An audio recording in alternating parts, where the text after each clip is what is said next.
શ્રી પરમાત્મને નમઃ.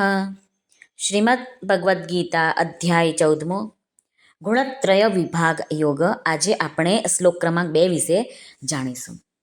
તો ચાલો સૌપ્રથમ શ્લોકના માધ્યમથી, પછી ગુજરાતી ભાષાંતર અને ટૂંકું વિવેચન સાધક સંજીવનીના માધ્યમથી જાણીએ કે ભગવાન આ શ્લોકમાં શું કહે છે.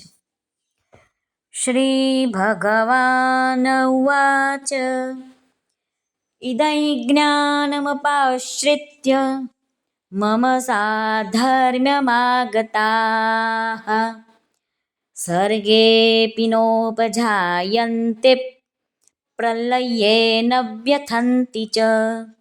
શ્રી ભગવાન અર્જુનને કહે છે, આ જ્ઞાનને આશ્રયે મારા સ્વરૂપને પામી ચૂકેલા માણસો સૃષ્ટિના આરંભે ફરીથી નથી જન્મતા કે નથી પ્રલય કાળે નથી તો વ્યાકુળ થતા.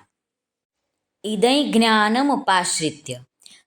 પહેલા શ્લોકમાં ભગવાને જે ઉત્તમ અને પર આ બે વિશેષણોથી જ્ઞાનનો મહિમા કહ્યો, એ જ જ્ઞાનનો અનુભવ કરવો એ જ તેનો આશ્રય છે.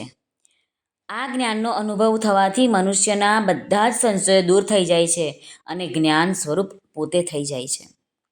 મમ સાધર્મ્ય માગતાઃ. એ જ્ઞાનનો આશ્રય લઈને મનુષ્યો ભગવાનની સધર્મતાને પ્રાપ્ત થઈ જાય છે. એટલે કે જેવી રીતે ભગવાનમાં કર્તૃત્વ અને ભોક્તૃત્વ નથી, એવી જ રીતે તેમાં પણ કર્તૃત્વ અને ભોક્તૃત્વ નથી રહેતું.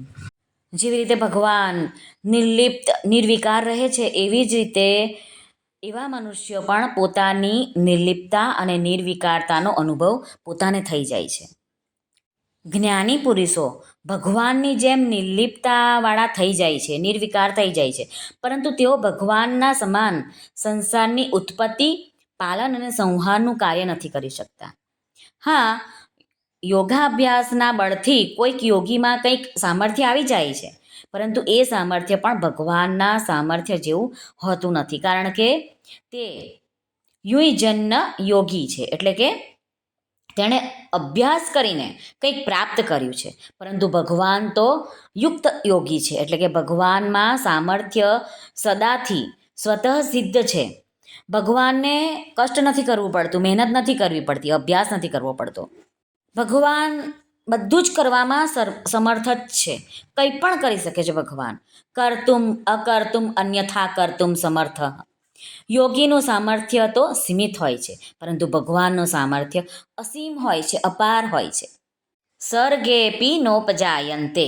અહીં અપી એ ખબર પડે છે આ શબ્દથી કે જ્ઞાની મહાપુરુષો મહાસર્ગના આરંભમાં પણ ઉત્પન્ન થતા નથી, અને મહાસર્ગના આદિમાં 14 લોકોની અને લોકોના અધિકારીઓની ઉત્પત્તિ થાય છે, પરંતુ તે મહાપુરુષોના ઉત્પન્ન નથી થતા. તેઓ ફરીથી કર્મપરવશ થઈને શરીરને ધારણ કરવું પડતું નથી, એ પરમધામને પ્રાપ્ત થઈ જાય છે. પ્રલયે ન વ્યથન્તિ ચ.